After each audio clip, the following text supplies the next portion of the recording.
Meditation is sort of an embodiment, a literal physical and psychological embodiment of a profound paradox. One of the paradoxes is it's an extremely disciplined thing to do. Even to sit still, for almost everybody, is a discipline. It's a decision. It takes a kind of commitment. So it's a discipline, but within that discipline, within that simple commitment, is a complete relinquishing of trying to control everything that you're experiencing. So it's like it's a discipline, it's a freedom within a discipline. Everybody would like to just start at the freedom. You know what I mean? And you can wake up any old time, but it doesn't necessarily mean you're going to stay awake.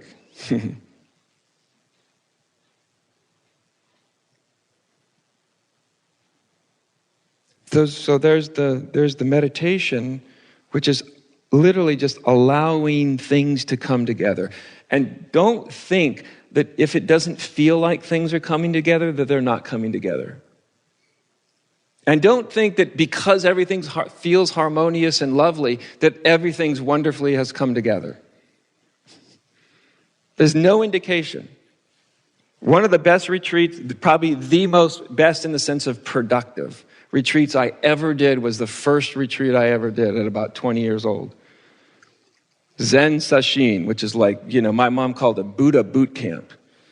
It is like boot camp, really. You get up at 4:30 in the morning, you sit like 15 periods of meditation a day, and like every second of the day is ritualized and formalized. And it's this incredible discipline.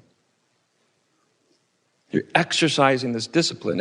And it's this profound paradox because so many of the enlightened beings within that tradition were real mavericks.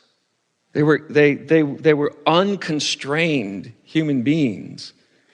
And how a very disciplined tradition gave birth to very unconstrained beings is, for a long time, was like a koan to me that I didn't understand.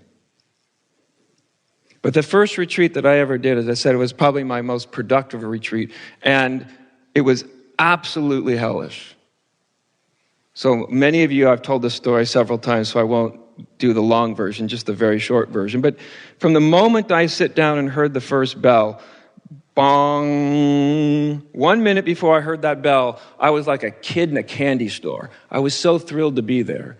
And then the first meditation on the first night, when the first bell rang, everything inside me just exploded. Like, get me the hell out of here.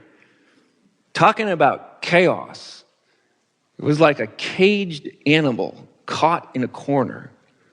And I spent the next 5 days and 5 nights, because I literally didn't sleep a wink in 5 nights, with a body full of adrenaline, in a fight or flight response at every single second.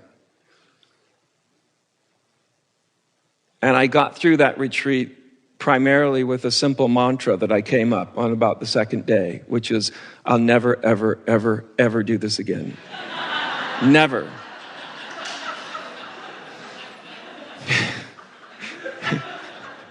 It's a humbling thing to admit, but it got me through. And even with that, I was literally right on the teetering edge, of just bolting and leaving almost at every minute. I mean, it was just the most hellishly difficult thing I'd ever done. But fortunately, somehow, I had that little internal voice, just something inside, at critical moments would just say, you have no idea how important this is. This is the pivotal moment of your entire life. Don't leave. You have no idea how much is riding on your decision right now. And that's the thing that really I didn't know where it was coming from.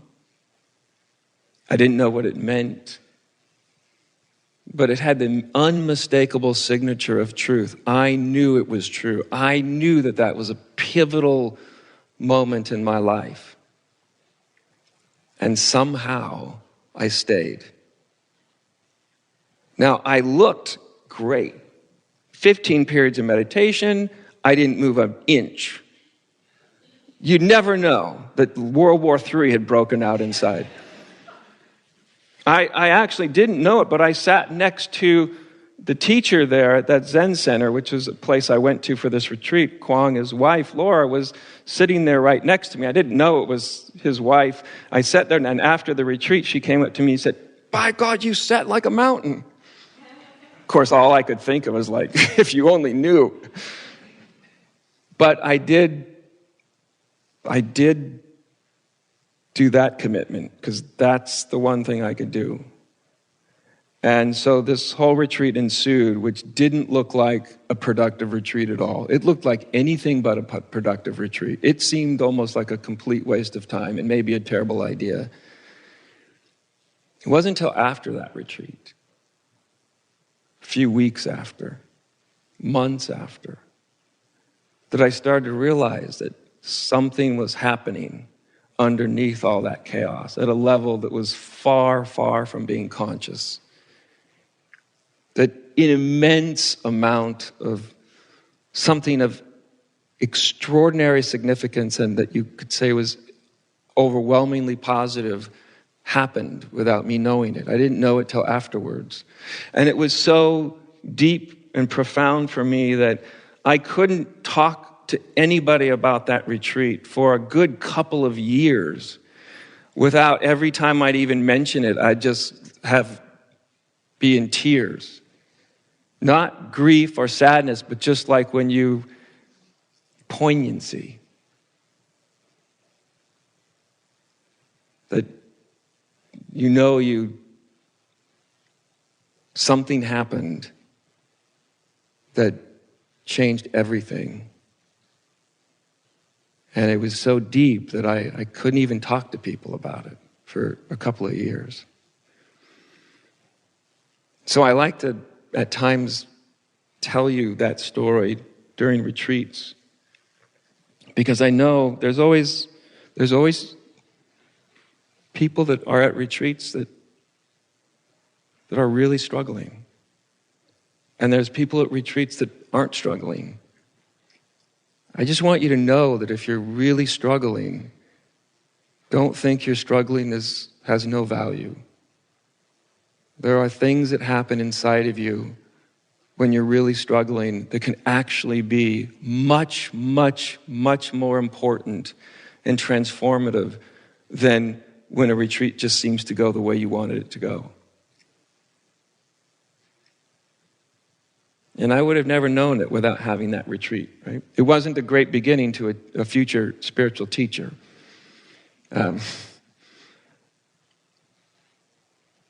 But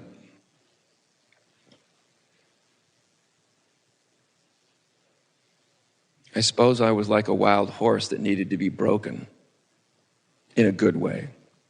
And that did it.